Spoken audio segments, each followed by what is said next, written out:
ഇന്നു നാം കേൾക്കുവാൻ പോകുന്ന തിരുവചനം അപ്പോസ്തല പ്രവൃത്തികളുടെ പുസ്തകം 4-ാം അധ്യായം 1 മുതൽ 37 വരെയുള്ള വചനങ്ങൾ. അപ്പോസ്തല പ്രവൃത്തികളുടെ പുസ്തകം 4-ാം അധ്യായം 1 മുതൽ 37 വരെയുള്ള വചനങ്ങൾ. അവർ ജനത്തോട് സംസാരിച്ചു കൊണ്ടിരിക്കുമ്പോൾ തന്നെ പുരോഹിതന്മാരും ദൈവാലയത്തിലെ പടനായകനും സദൂക്യരും അവരുടെ നേരെ വന്ന് അവർ ജനത്തെ ഉപദേശിക്കയാലും മരിച്ചവരിൽ നിന്നുള്ള പുനരുത്ഥാനത്തെ യേശുവിൻ്റെ ദൃഷ്ടാന്തം മൂലം അറിയിക്കയാലും നീരസപ്പെട്ടു. അവരെ പിടിച്ചു വൈകുന്നേരമാകൊണ്ട് പിറ്റേന്നാൾ വരെ തടവിലാക്കി. എന്നാൽ വചനം കേട്ടവരിൽ പലരും വിശ്വസിച്ചു. പുരുഷന്മാരുടെ എണ്ണം തന്നെ 5000-ഓളമായി. പിറ്റേ ദിവസം അവരുടെ പ്രമാണികളും മൂപ്പന്മാരും ശാസ്ത്രിമാരും യെരുശലേമിൽ ഒന്നിച്ചുകൂടി. മഹാപുരോഹിതനായ ഹന്നാവും കയ്യഫാവും യോഹന്നാനും അലക്സാന്തരും മഹാപുരോഹിത വംശത്തിലുള്ളവർ ഒക്കെയും ഉണ്ടായിരുന്നു. ഇവർ അവരെ നടുവിൽ നിർത്തി, ഏതു ശക്തി കൊണ്ടോ ഏതു നാമത്തിലോ നിങ്ങൾ ഇത് ചെയ്തു എന്ന് ചോദിച്ചു. പത്രോസ് പരിശുദ്ധാത്മാവ് നിറഞ്ഞവനായി അവരോട് പറഞ്ഞത്, ജനത്തിൻ്റെ പ്രമാണികളും മൂപ്പന്മാരുമായുള്ളവരെ, ഈ ബലഹീന മനുഷ്യന് ഉണ്ടായ ഉപകാരം നിമിത്തം ഇവൻ ഏതിനാൽ സൗഖ്യമായി എന്ന് ഞങ്ങളെ ഇന്ന് വിസ്തരിക്കുന്നു എങ്കിൽ, നിങ്ങൾ ക്രൂശിച്ചവനും ദൈവം മരിച്ചവരിൽ നിന്ന് ഉയർപ്പിച്ചവനുമായ നസ്രയനായ യേശുക്രിസ്തുവിൻ്റെ നാമത്തിൽ തന്നെ ഇവൻ സൗഖ്യമുള്ളവനായി നിങ്ങളുടെ മുൻപിൽ നിൽക്കുന്നു എന്ന് നിങ്ങളെല്ലാവരും ഇസ്രായേൽ ജനമൊക്കെയും അറിഞ്ഞുകൊള്ളുവിൻ. വീട് പണിയുന്നവരായ നിങ്ങൾ തള്ളിക്കളഞ്ഞിട്ടും മൂലക്കല്ലായി തീർന്ന കല്ല് ഇവൻ തന്നെ. മറ്റൊരുവനിലും രക്ഷയില്ല. നാം രക്ഷിക്കപ്പെടുവാൻ ആകാശത്തിൻ കീഴിൽ മനുഷ്യരുടെ ഇടയിൽ നൽകപ്പെട്ട വേറെ ഒരു നാമവും ഇല്ല. അവർ പത്രോസിൻ്റെയും യോഹന്നാൻ്റെയും ധൈര്യം കാണുകയാലും ഇവർ പഠിപ്പില്ലാത്തവരും സാമാന്യരുമായ മനുഷ്യർ എന്നു ഗ്രഹിക്കയാലും ആശ്ചര്യപ്പെട്ടു. അവർ യേശുവിനോട് കൂടെ ആയിരുന്നവർ എന്നും അറിഞ്ഞു.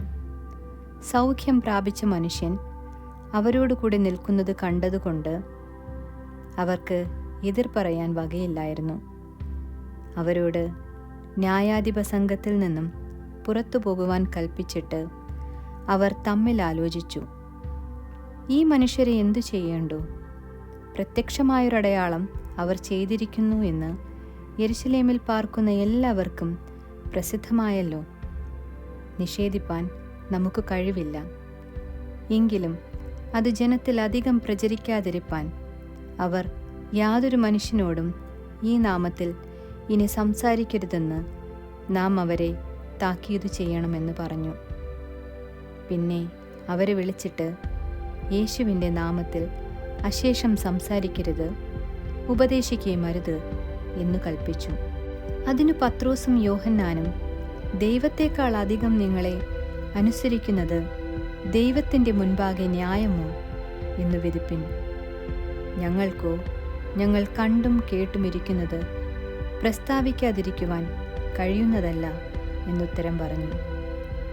എന്നാൽ ഈ സംഭവിച്ച കാര്യം കൊണ്ട് എല്ലാവരും ദൈവത്തെ മഹത്വപ്പെടുത്തുകയാൽ അവരെ ശിക്ഷിക്കുന്നതിന് ജനം നിമിത്തം വഴിയൊന്നും കാണായികയാൽ അവർ പിന്നെയും താക്കീതു ചെയ്ത് അവരെ വിട്ടയച്ചു.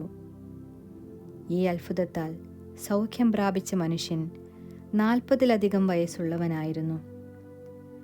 വിട്ടയച്ച ശേഷം അവർ കൂട്ടാളികളുടെ അടുക്കൽ ചെന്ന് മഹാപുരോഹിതന്മാരും മൂപ്പന്മാരും തങ്ങളോട് പറഞ്ഞതെല്ലാം അറിയിച്ചു.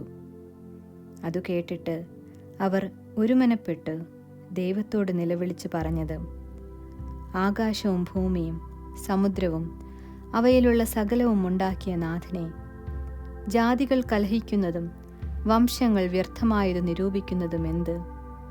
ഭൂമിയിലെ രാജാക്കന്മാർ അണിനിരക്കുകയും അധിപതികൾ കർത്താവിന് വിരോധമായും അവൻ്റെ അഭിഷിക്തനു വിരോധമായും ഒന്നിച്ചുകൂടുകയും ചെയ്തിരിക്കുന്നു എന്ന് നിന്റെ ദാസനായ ദാവീദ് മുഖാന്തരം പരിശുദ്ധാത്മാവിനാൽ അരുളി ചെയ്തവനെ, നീ അഭിഷേകം ചെയ്ത യേശു എന്ന നിന്റെ പരിശുദ്ധദാസന് വിരോധമായി ഹെരോദാവും പൊന്തിയോസ് പീലാത്തോസും ജാതികളും ഇസ്രായേൽ ജനവുമായി ഈ നഗരത്തിൽ ഒന്നിച്ചുകൂടി. സംഭവിക്കണമെന്ന് നിന്റെ ഭുജബലവും ആലോചനയും മുൻ നിയമിച്ചതൊക്കെയും ചെയ്തിരിക്കുന്നു സത്യം.